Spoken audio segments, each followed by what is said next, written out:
40:23. Ese es el ratio Shiller-PE en este momento. Enero de 2026. ¿Sabes algo? Solo hubo una vez en la historia en que fue más alto. 1999. Justo antes de que el estallido de la burbuja.com borrara el 80% del Nasdaq. Y acá viene lo que debería darte verdadero miedo. Las condiciones que se están formando en 2026 no son solo similares a las de 2008. Son peores. Porque en 2008 teníamos una sola crisis. El mercado inmobiliario. En 2026 tenemos 4 crisis convergiendo al mismo tiempo. Y voy a mostrarte exactamente cuáles son. ¿Cuándo golpean? ¿Y qué pasa con tu dinero cuando lo hacen? Déjame explicarte por qué los expertos están equivocados. La mayoría de los economistas no espera una recesión en 2026. Deloitte proyecta un crecimiento del 1,4%. Morgan Stanley habla de una expansión moderada. JP Morgan estima la probabilidad de recesión en un 35%. Suena manejable, ¿no? Pero estas son las mismas instituciones que en 2007 decían que el problema subprime estaba contenido. Los mismos expertos que en el año 2000 aseguraban que la nueva economía había eliminado las recesiones. Los mismos analistas que se equivocaron en cada gran punto de inflexión de la historia financiera, porque sus modelos no contemplan lo que ocurre cuando varios sistemas se rompen al mismo tiempo. Veamos las 4 crisis que convergen en 2026. Y cuando entiendas cómo se conectan, vas a ver que esto no es alarmismo. Es matemática. Crisis número 1. El colapso del mercado inmobiliario comercial. 936.000 millones de dólares. Eso es lo que vence en deuda de bienes raíces comerciales solo en 2026. Otros 525.000 millones vencieron en 2025. En conjunto, estamos hablando de casi 1,5 billones de dólares en préstamos que deben refinanciarse con tasas de interés aproximadamente el doble de las originales. Ahora hagamos las cuentas. Eso rompe todo. Un edificio financiado en 2021 al 3% hoy necesita refinanciarse al 6% o más. Eso duplica el pago del servicio de la deuda. Pero acá está el problema. El valor del edificio cayó, porque la vacancia de oficinas explotó hasta el 20% a nivel nacional. En algunos mercados, como San Francisco, se acerca al 30%. Austin alcanzó máximos históricos. El prestatario queda atrapado en una situación imposible. Debe más de lo que vale el edificio. El pago se duplicó, y no puede vender porque nadie está comprando. ¿Qué hace entonces? Devuelve las llaves al banco. Esto ya está ocurriendo. Las tasas de morosidad de CMBS alcanzaron el 6,59% en el tercer trimestre de 2025. En oficinas específicamente, la tasa de estrés llegó al 10,9% en octubre, frente al 6,7% de solo 2 años atrás. Se identificaron 278 bancos como vulnerables debido a su alta exposición concentrada en bienes raíces comerciales. Más de 900 bancos todavía tienen exposición inmobiliaria comercial superior al 300% de su capital. En 2008, el problema fueron las hipotecas residenciales. Los bancos estaban cargados de préstamos subprime que se volvieron incobrables. Hoy, el problema son las hipotecas comerciales, oficinas, centros comerciales y propiedades multifamiliares que están deteriorándose. El mecanismo es el mismo, solo cambió el tipo de activo. Durante la gran crisis financiera, el sistema bancario absorbió aproximadamente 400.000 millones de dólares en pérdidas. En este ciclo, las pérdidas por bienes raíces comerciales podrían superar esa cifra. Crisis número 2. La burbuja del mercado accionario. Con el ratio Shiller-PE en 40, estamos ante la segunda lectura más alta en 140 años de datos. La única vez que fue mayor fue en diciembre de 1999, cuando llegó a 44,19. ¿Qué pasó después? El S&P 500 cayó un 50% y el Nasdaq un 78%. El indicador Buffett, que compara la capitalización total del mercado accionario con el PIB, está en 225%. El promedio histórico está entre 80% y 100%. Cualquier valor por encima del 160% se considera fuertemente sobrevaluado. El propio Warren Buffett dijo que ratios cercanos al 200% significan que los inversionistas están jugando con fuego. Hoy estamos en 225%. Y hay otro riesgo clave: la concentración. 7 acciones, las llamadas Magníficas 7, representan hoy más del 30% de la capitalización total del S&P 500. Apple, Microsoft, Amazon, Alphabet, Meta, Nvidia y Tesla. Si estas 7 corrigen, todo el mercado las sigue. Esto no es diversificación. Es concentración disfrazada de índice. El auge de la inteligencia artificial que impulsa estas valoraciones se parece mucho al boom de Internet de finales de los años 90. Tecnología revolucionaria, mejoras reales de productividad, inversiones masivas y precios de acciones parabólicos. Luego, un colapso que borra billones en riqueza financiera. La pregunta no es si la inteligencia artificial es real. Internet también lo era. La pregunta es si los precios actuales reflejan la realidad o una fantasía. A 40 veces las ganancias ajustadas cíclicamente, la fantasía va ganando. Cuando los ratios CAPE superan 30 durante periodos prolongados, los mercados siempre terminan corrigiendo más del 20%. A 40, no estamos valorando crecimiento. Estamos valorando perfección. Y la perfección no existe. Crisis número 3. El bucle mortal de la deuda. 38 billones de dólares. Esa es la deuda nacional actual. A comienzos de 2025, era de 36 billones. Estamos agregando cerca de 2 billones por año. Pero el número que realmente importa es este: 1 billón de dólares. Eso fue lo que el gobierno federal pagó solo en intereses durante el año fiscal 2025. 2025. 2025. Los pagos de intereses ya son el segundo mayor gasto del presupuesto federal, solo detrás del Seguro Social, más que Medicare, más que defensa. La Oficina de Presupuesto del Congreso proyecta que los pagos de intereses alcanzarán 1,8 billones anuales para 2035. Pero esa proyección asume que las tasas bajan. ¿Y si no bajan? ¿Y si suben? Cada aumento del 1% en las tasas promedio agrega unos 380,000 millones de dólares en gastos anuales por intereses. El bucle de la deuda funciona así. Alta deuda requiere más endeudamiento. Más endeudamiento presiona al alza las tasas de interés. Tasas más altas aumentan el costo de los intereses. Intereses más altos agrandan el déficit. Déficits mayores requieren aún más deuda. Y el ciclo se retroalimenta hasta que algo se rompe. En 2026, el gobierno federal gastará alrededor de 1 billón de dólares solo en intereses. Es dinero que no construye rutas. No financia educación. No fortalece la defensa. Solo sirve para pagar deudas pasadas. Y esto es lo que vuelve a 2026 especialmente peligroso. El techo de deuda fue restablecido en enero de 2025 en 36,1 billones. Ya lo superamos. Se aproxima otro enfrentamiento por el techo de deuda. Es posible otra rebaja de calificación crediticia. Moody's ya bajó la calificación máxima de Estados Unidos en mayo de 2025. Nos estamos quedando sin margen. La crisis de 2008 fue provocada por deuda del sector privado. Hipotecas, tarjetas de crédito, endeudamiento corporativo. La próxima crisis será provocada por deuda soberana, deuda del gobierno. Y eso es mucho más difícil de resolver, porque quien normalmente arregla el problema es justamente quien está quebrado. Crisis número 4. El punto de quiebre del consumidor. 1. 66 billones de dólares en deuda de préstamos automotrices. Pago promedio mensual de 748 dólares.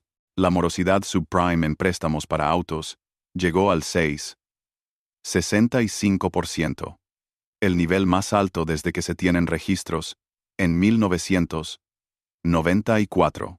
En 2024, se embargaron 1,73 millones de vehículos, la cifra más alta desde 2009. El 28% de los vehículos entregados como parte de pago tiene patrimonio negativo, es decir, la gente debe más de lo que vale su auto. La deuda negativa promedio es de 6.900 dólares.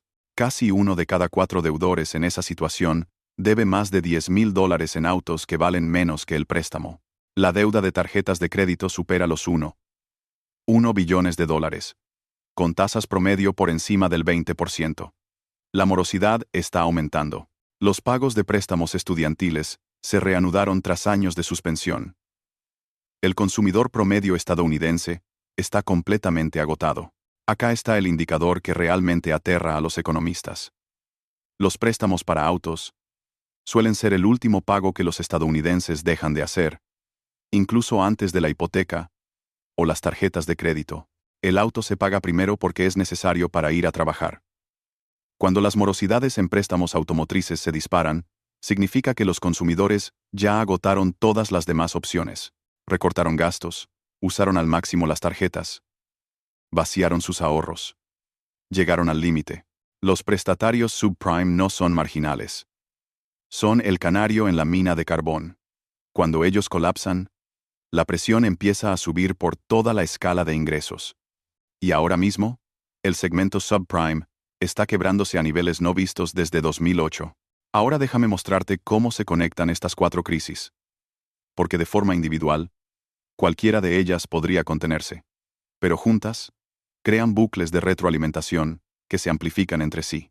Las pérdidas en bienes raíces comerciales golpean a los bancos. Los bancos endurecen el crédito en todos los sectores. El crédito más restrictivo desacelera la economía. Una economía más lenta aumenta el desempleo. Más desempleo genera más incumplimientos. Más incumplimientos generan más pérdidas bancarias. El ciclo se acelera. Al mismo tiempo, si las acciones caen entre un 20% y un 30%, el efecto riqueza se revierte. Los consumidores que se sentían ricos porque su plan de jubilación subía, de repente se sienten pobres. Recortan gastos. Los ingresos de las empresas caen. Las ganancias disminuyen. Vienen más despidos. Más incumplimientos. La caída bursátil se vuelve autocumplida. Y en medio de todo esto, el gobierno federal no puede estimular como lo hizo en 2008 o en 2020. Ya está operando con déficits de 2 billones incluso con pleno empleo. Y los intereses ya consumen 1 billón anual. No queda espacio fiscal. La Reserva Federal no puede bajar las tasas a cero otra vez, porque la inflación no está muerta. Sigue por encima del objetivo del 2%. La Fed está atrapada entre combatir la inflación y evitar una recesión. No puede hacer ambas cosas al mismo tiempo. En 2008 tuvimos una sola crisis y munición ilimitada de política económica. En 2026 tenemos 4 crisis y no queda munición. Por eso 2026 podría ser peor que 2008. Ahora, respondamos a las objeciones. Primera objeción. La economía es resiliente. El PIB crece. El desempleo es bajo. El PIB también era positivo en 2007. El desempleo era bajo en 2007. Las acciones estaban en máximos históricos en octubre de 2007. Todo parecía bien, hasta que dejó de estarlo. Las recesiones solo se ven con claridad en retrospectiva. Para cuando los datos confirman una recesión, ya llevas 6 meses dentro de ella. Los indicadores que te mostré son adelantados. Te dicen lo que viene, no lo que ya pasó. Segunda objeción. Los bancos son más fuertes ahora. Tienen más capital. Las regulaciones son más estrictas. Es cierto. Tienen más capital para los riesgos que los reguladores anticiparon, pero no para una exposición tan concentrada en bienes raíces comerciales. Hay 900 bancos, con exposición superior al 300% de su capital, y 278, ya identificados como vulnerables. El marco regulatorio siempre está diseñado para la crisis anterior. La próxima crisis siempre encuentra el punto ciego. Tercera objeción. La Reserva Federal nos va a salvar. Van a bajar las tasas. Van a imprimir dinero. Ese es el argumento. Pero la realidad es otra. El balance de la Reserva Federal llegó a un pico cercano a los 9 billones de dólares. Hoy están intentando reducirlo. La inflación sigue por encima del objetivo. Bajar las tasas de forma agresiva implica el riesgo de reavivar la inflación. Imprimir dinero cuando la relación deuda-PIB ya supera el 120%, implica el riesgo de una crisis monetaria. Las herramientas de la Reserva Federal están diseñadas para recesiones deflacionarias. Pero ¿qué pasa cuando la crisis es inflacionaria? ¿Qué pasa cuando las tasas no pueden volver a cero, porque la inflación no lo permite? Estamos a punto de descubrirlo. Cuarta objeción. Esta vez es diferente. La inteligencia artificial va a impulsar la productividad. La tecnología nos va a salvar. Eso mismo se decía en el año 2000. La tecnología era real. Las mejoras de productividad eran reales. Y aún así, las acciones cayeron un 78%. La tecnología era real. Las valoraciones, no. La inteligencia artificial es real. El crecimiento de ingresos de Nvidia es real. Pero cuando el CAPE llega a 40, cuando el indicador Buffett alcanza 225, ya no estás pagando por tecnología. Estás pagando por una historia. Y las historias no generan ganancias. Tarde o temprano, la realidad se impone. Entonces, ¿qué hacer? 6 pasos para sobrevivir a 2026. Primero, somete tu portafolio a una prueba de estrés ante una caída del 30% al 40%. Si no podés tolerar esa pérdida, reducí exposición ahora, no después de que ocurra. Segundo, construir reservas de efectivo. Un mínimo de 6 a 12 meses de gastos. En una crisis de crédito, la liquidez es clave. Las personas que tuvieron efectivo en 2008 y 2009 compraron activos a precios históricamente bajos. Tercero, reducí la exposición a activos sensibles a las tasas de interés, bonos de larga duración, empresas altamente apalancadas, bienes raíces comerciales. Cualquier activo que se vea afectado cuando las tasas se mantienen altas por más tiempo. Cuarto, diversifica geográficamente. Los mercados internacionales cotizan con descuentos significativos frente al mercado estadounidense. El ratio Shiller-PE de los mercados desarrollados fuera de Estados Unidos es aproximadamente la mitad del nivel estadounidense. Cuando Estados Unidos corrige, el capital suele fluir hacia otros mercados. Quinto, posee activos reales. El oro alcanzó máximos históricos en 2025 por una razón. Los bancos centrales están comprando al ritmo más alto en décadas. Están diversificando fuera de activos denominados en dólares. Tal vez, vos también, deberías hacerlo. Sexto, presta atención a las señales.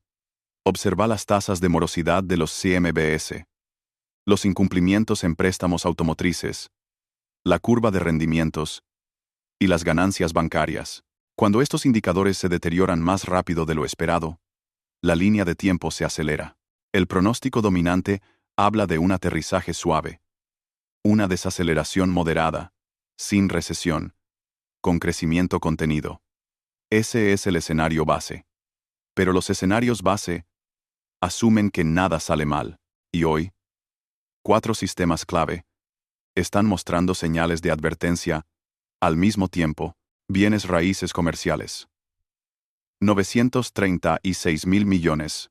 Vencen en 2026. Bancos expuestos. Y valores en caída. Mercado accionario. Ratio Shiller-PE en 40. Indicador. Buffett.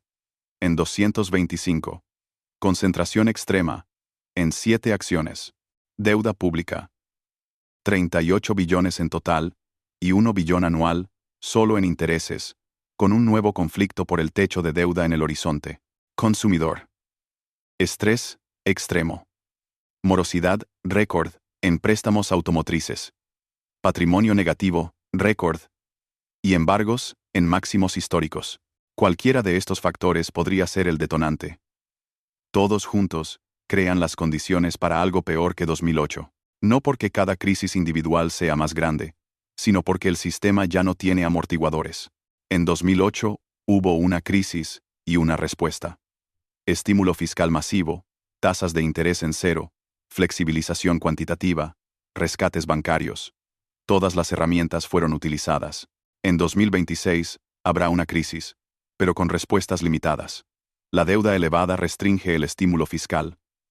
La inflación elevada limita los recortes de tasas. La disfunción política limita la acción coordinada. Las herramientas están más desgastadas. Los problemas son más agudos. Esta es la verdad incómoda. Nadie sabe exactamente cuándo se rompe todo. Podría ser el primer trimestre de 2026. Podría ser a fines de 2026. Podría ser en 2027. El momento es incierto. La dirección no lo es. No se puede sostener indefinidamente un CAPE de 40, un indicador Buffett en 225, $1 billón en pagos anuales de intereses, una vacancia de oficinas del 20% y niveles récord de morosidad del consumidor. Algo cede. La pregunta es si vas a estar posicionado para sobrevivir a lo que viene o si vas a ser otra víctima de la próxima crisis. Los datos son públicos. Las señales de alerta están encendidas. Los mismos expertos que no vieron venir 2008 hoy te dicen que todo está bien. Vos tenés que decidir a quién creerle. Suscríbete si querés mantenerte informado a medida que estas crisis se desarrollan. En el próximo video, voy a mostrar exactamente qué activos se desempeñaron mejor durante la crisis de 2008, cuál es el plan de acción para 2026 y qué movimientos concretos se pueden hacer antes de que llegue la corrección. Porque cuando los titulares confirmen la crisis, la oportunidad de prepararse ya habrá pasado. La factura por 20 años de dinero fácil está por llegar. 2026 es el año en que se presenta el cheque. ¿Vas a estar listo para pagarlo o se va a pagar con tu patrimonio? Sumemos una capa más a este análisis, el patrón histórico. Toda gran crisis financiera sigue la misma secuencia: exceso, euforia, agotamiento, colapso y reinicio. Lo vimos en 1873, en 1929, en 2000 y en 2008. Cambian los nombres, cambian los activos, pero el patrón no. En la década de 1870, el exceso fue la especulación ferroviaria. En los años 20, las acciones compradas con margen. En 2000, empresas de Internet sin ganancias. En 2008, valores respaldados por hipotecas con calificaciones falsas. En 2026, acciones de inteligencia artificial a 40 veces ganancias, refinanciación de bienes raíces comerciales al doble de tasa, deuda pública acercándose a los 40 billones y consumidores sobreendeudados en todos los frentes. La fase de euforia siempre es igual. Esta vez es diferente. Hemos superado las reglas antiguas. La tecnología lo cambia todo. Personas inteligentes están al mando. Nuevo paradigma. Luego viene el agotamiento. Aparecen las primeras grietas. El subprime empieza a fallar. Un prestamista quiebra. Las morosidades suben. Los expertos dicen que está contenido, que es aislado, que no es sistémico. Después llega el colapso. Lo que estaba contenido deja de estarlo. Lo que era aislado se vuelve interconectado. El incendio se propaga. Y luego viene el reinicio. Los precios caen a niveles que vuelven a tener sentido. Los activos pasan de manos débiles a manos fuertes. El ciclo comienza de nuevo. Hoy estamos en una etapa de euforia tardía y agotamiento temprano. Las grietas ya están visibles. Morosidad en CMBS, incumplimientos en préstamos automotrices, vulnerabilidades bancarias. Pero los expertos siguen diciendo contenido, siguen diciendo aislado, siguen diciendo esta vez es diferente. El patrón dice lo contrario. El patrón nunca es diferente, solo cambian los nombres. En 2008, Lehman Brothers colapsó el 15 de septiembre, pero las señales de advertencia comenzaron en 2006, con el aumento de la morosidad hipotecaria. 2 años de advertencias. 2 años que la mayoría ignoró, porque los expertos decían que estaba todo bajo control. Las señales de advertencia para 2026 comenzaron en 2023. Estrés en bienes raíces comerciales. Morosidad del consumidor. Presión sobre las ganancias bancarias. Ya llevamos 2 años en la fase de advertencia. La pregunta es, ¿cuánto falta para el momento Lehman? Sea el 15 de septiembre de 2026 o cualquier otra fecha. No estoy prediciendo un día específico. Nadie puede hacerlo. Lo que digo es que las condiciones existen. El combustible está acumulado. La leña está seca. Solo falta la chispa. Y en los mercados financieros, las chispas siempre aparecen. La respuesta prudente no es el pánico, es la preparación. No necesitas acertar el momento exacto de la crisis. Necesitas estar posicionado de forma tal que, cuando llegue, no te destruya. Que estés listo para aprovecharla. El efectivo brinda opciones. La baja deuda da flexibilidad. La diversificación ofrece protección. Los activos reales aportan seguro. Esto no son predicciones. Son preparativos. Tal vez 2026 sea el año en que todo se rompe. O tal vez sea el año en que todo se sostiene un poco más, con otra ronda de patear la lata. Lo que sí sé con certeza es que los riesgos están elevados, las señales de alerta están encendidas, y quienes se prepararon antes de 2008 fueron los que prosperaron después. La elección es tuya. Creerle a los expertos que hablan de aterrizaje suave, o creerle a los datos que muestran un CAPE de 40, morosidades en CMBS, cercanas al 7%, incumplimientos automotrices en máximos de 30 años, y $1 billón en intereses anuales. Los expertos tienen un historial. Los datos también. Vos decidís en quién confiar. Suscríbete para el próximo video, donde te muestro exactamente qué pasó con las distintas clases de activos durante la crisis de 2008, cuáles protegieron el patrimonio, cuáles lo destruyeron, y cómo aplicar esas lecciones a tu portafolio antes de que 2026 se desarrolle por completo, porque la historia no se repite. Pero rima. Y ahora mismo, esa rima suena peligrosamente parecida a 2007.